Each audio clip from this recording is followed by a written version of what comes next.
आणि यानंतर दिवसभरातील इतर सर्व बातम्यांचा वेगवान आढावा घेऊया महाराष्ट्र सुपरफास्टमध्ये। 11वी प्रवेशाची पहिली गुणवत्ता यादी पुन्हा लांबणीवर। 30 जून रोजी यादी जाहीर होणार असल्याची शिक्षण संचालनालयाची माहिती। 12,71,000 विद्यार्थी प्रतीक्षेत। बोगस शालार्थ आयडी आणि शिक्षक भरती घोटाळा प्रकरण आणखी तिघांना एसआयटी कडून अटक। चेतक डोंगरे, सदानंद जांगडे आणि गंगाधर डोंगरेला अटक।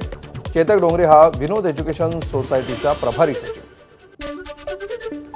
पुण्याच्या सर्व स्कूल बस आणि व्हॅन्समध्ये 31 जुलैपर्यंत सीसीटीव्ही लावणं बंधनकारक।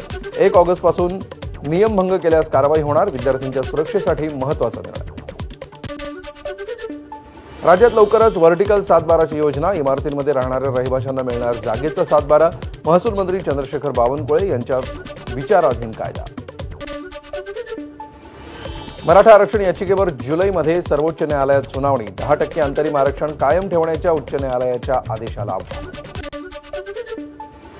सोलापूरमध्ये सोलापूरचे माजी महापौर मनोहर सपाटे यांच्यावर गुन्हा दाखल।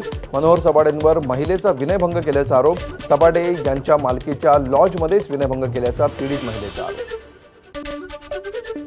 राज्यात गुरुवारी कोरोनाचे 24 नवे रुग्ण आढळले। जानेवारी 2025 पासून आतापर्यंत एकूण 2,225 रुग्णांची कोरोनावर मात, तर सध्या 188 रुग्ण उपचाराखाली।